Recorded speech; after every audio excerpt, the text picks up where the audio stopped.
চাঁপাইনবাবগঞ্জের ভোলাহাট উপজেলা জামবাড়ি ইউনিয়ন ভূমি কর্মকর্তা মোহাম্মদ মফিজুল ইসলামের বিরুদ্ধে প্রকাশ্যে ঘুষ গ্রহণের অভিযোগ উঠেছে। অভিযোগে বলা হয়েছে, ভূমি সংক্রান্ত বিভিন্ন সেবা প্রদান, খারিজ, খাজনা ও অন্যান্য প্রশাসনিক কার্যক্রমের সেবা গ্রহীতাদের কাছ থেকে অবৈধভাবে অর্থ নিয়ে আঙ্গুল ফুলে কলা গাছে পরিণত হয়েছে মফিজুল ইসলাম। স্থানীয়দের দাবি, সরকারি নির্ধারিত ফি ছাড়াও অতিরিক্ত টাকা আদায় করা হচ্ছে এবং অনেক ক্ষেত্রে প্রকাশ্যে অর্থ লেনদেনের প্রমাণ মিলেছে। জামবাড়ি ইউনিয়নের একজন সেবা গ্রহীতা বলেন, একটি দলিলে ৬,০০০ টাকা চেয়েছিল এবং দুটি দলিল পাড়ায় ৯,০০০ টাকা নিয়েছে। আমি কোনো উপায় না পেয়ে দুটি দলিলের জন্য ৯,০০০ টাকা খারিজ করতে বাধ্য হয়েছি। অভিযোগের বিষয়ে জামবাড়ি ইউনিয়ন নায়েব মোহাম্মদ মফিজুল ইসলাম বলেন, আপনারা যা খুশি করেন, অথচ তার বিরুদ্ধে যথেষ্ট প্রমাণ পাওয়া গেছে।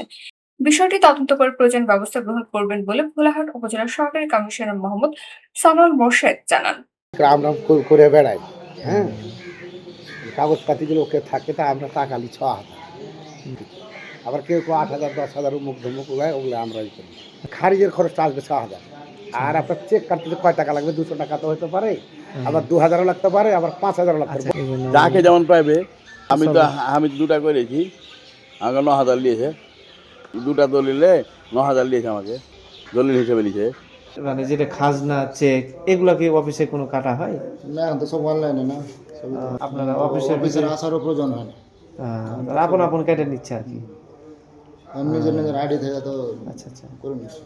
আপনি বলতে যাচ্ছেন যে অফিসের ভিতরে কোনো ধরনের আমরা অর্থ লেনদেন করছি না, সব অনলাইনের মাধ্যমে হচ্ছে আর কি।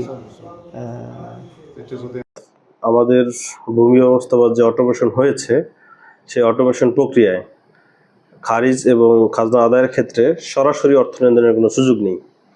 এখন পুরো প্রক্রিয়াটা অনলাইন প্রক্রিয়া, এবং মানুষজন তাদের যে খারিজের ক্ষেত্রে তাদের যে ১১৭০ টাকা পে করতে হয়, সেটা অনলাইনে বিকাশ, নগদ এগুলোর মাধ্যমে পে করতে হয়। এবং খাজনা আদায়ের ক্ষেত্রেও তাদের যে খাজনা টাকাটা আসছে, সেটা তাদের অনলাইন যে পেমেন্ট পদ্ধতি আসছে, সেই পদ্ধতি পেমেন্ট করতে হয়। দেখালাম আপনাকে, সেই ভিডিওটি কি আপনার মনে ভাবছে যে এটি সত্যতা না? ভিডিওটি আপনি দেখিয়েছেন, সেই ভিডিওর আলোকে ভিডিওর যে ব্যক্তিরা আপনাকে সাক্ষাৎকার দিয়েছে, তাদের বক্তব্য আমার নেওয়া জরুরি। তাদের বক্তব্য নিয়ে সেই বক্তব্য সত্যতা যাচাই করে আমি আমার ঊর্ধ্বতন কর্তৃপক্ষকে অবহিত করব।